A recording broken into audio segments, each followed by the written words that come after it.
Hello everyone, hope you're doing well. We are back on the dev server. It's time to have a look at a new aircraft that is coming in for the Japanese tech tree in the Thai sub-air tree.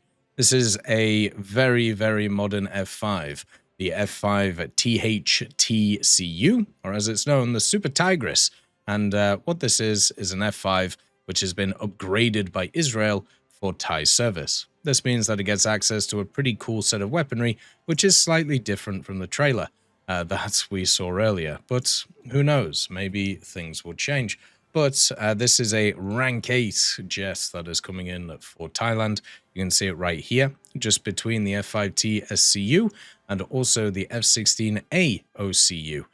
For the Thai area. You can see that this has really improved Japan. Like, imagine if they didn't add this stuff for Japan. It would have just been such a rough time to kind of grind through, which is why it's been so nice to see. And now with the Thai kind of ground subtree stuff coming in, hopefully it also improves it as well. So the F-5TH is a pretty comprehensive upgrade. It is obviously the missiles on it are the big upgrade, but there are other areas too. Number one, it has the ELTA EL-M2032 radar, which has access to a bunch of different modes. And also you have the RWR, which is the AN/ALR-46V3, which seems pretty powerful, just not as good as the radar. You also have HMS, which is really nice.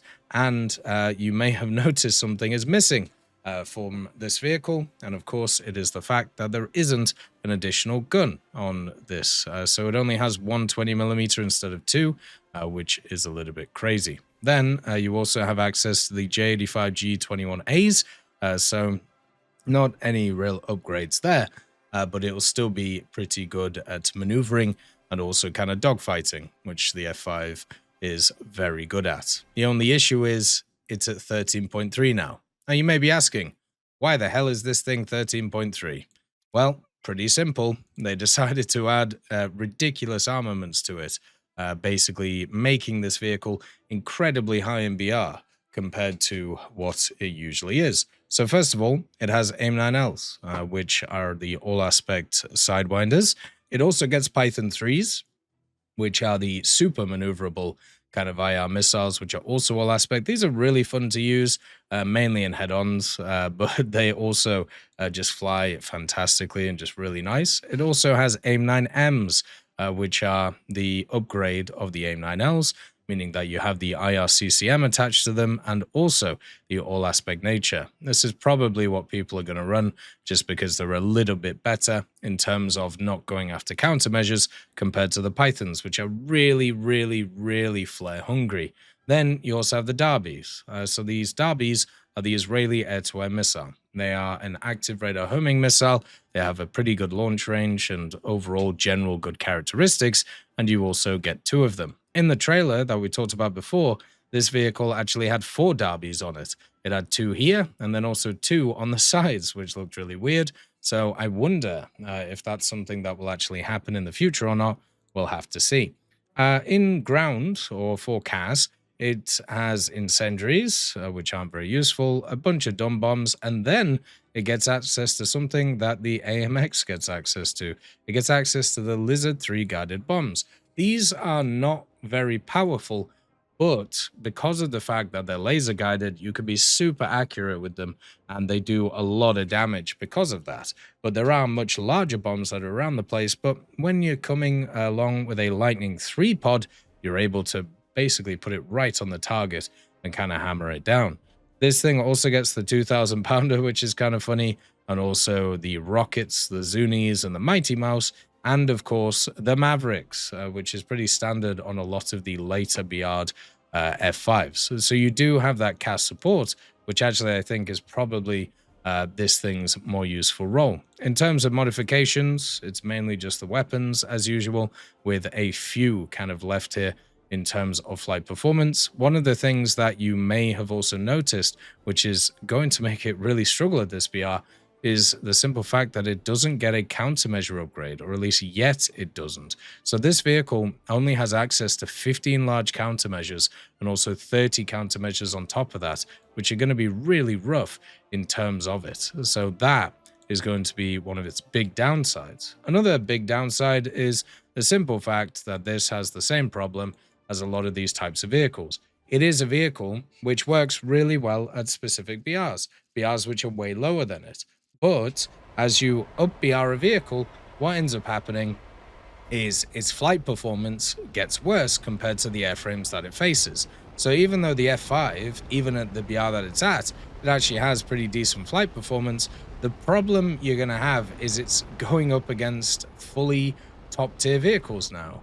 And even though it has access to, you know, the TWS and the really nice kind of different modes, and it has this lovely kind of setup to it, it ain't going to matter because you have 4 missiles, 2 of them are active radar homing, and 2 of them are obviously IR, and you are going to go up against vehicles which have, I don't even know how many more, like twice, 3 times, 4 times as more. So even getting to the ability or getting to the area where you can technically dogfight with this is going to be impossible to do because you're just going to have to deal with a foray of missiles which are just going to keep coming in over and over and over again towards you. And that is the problem for this vehicle. What it's designed for in real life doesn't really fit in Warthunder, and that kind of is sad. But at least it has some, components which will make it a little bit better, in terms of actually using it, since, it has the Derby missiles. But this kind of reminds me of the Colombian vehicle, the Kafir that they brought in, where it's a really interesting vehicle in terms of having Colombia in the game and also having them represented. But when you give it these crazy armaments, by the way, here's the HMS that it has. When you give it these crazy armaments, what ends up happening is it loses the factors that make it strong. It loses its flight performance because you have to put it up in BR so much, and you also have to put it in an area where it just starts going up against way better machines than before. Like, think about the MiG-21s, right?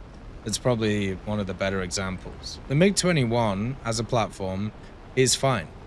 The lower BR ones struggle in terms of their general armaments. That's why they're lower in BR.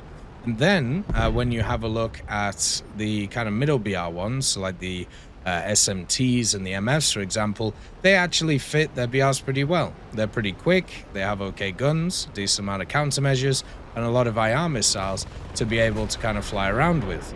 And then you have the later ones, the MiG-21 BISs, which kind of fit their BRs pretty well, but not really, especially when they get up-tiered, because there are just vehicles which do their job better, and also at the same time have access to more mechanics, which you are going to struggle against.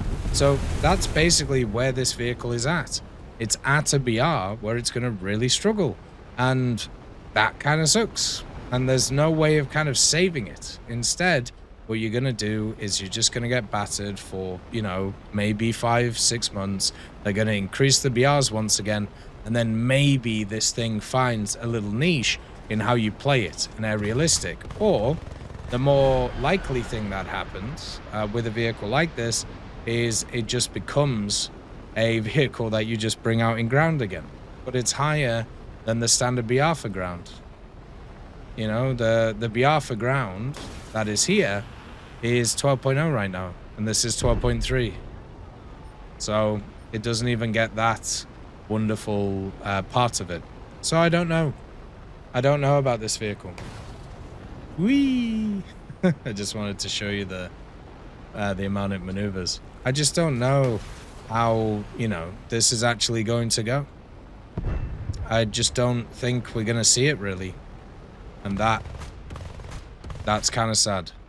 Maybe it's one of those to think on. Maybe it's one of those that'll be useful in the future. But at least right now, I don't think it will be. As always, I hope you have a wonderful day. And I'll see you next time. I'd just like to thank GMG Smiley, CD Beans, Chieftain Mike, EMN3 Galaxy, Tulio Pontecorvo, Brendan Quinn, Carrion Crow, Gus Irenicus, Pyman, Warthunder, Teddy, Daniel Stanton, Martinez, B. Young, Ozzy Panzer, Alan Hacker, Liam Shear, Opium Prime, Lafouche, Sem, Aslan, Uncle Bean, and Derek R. for supporting the channel.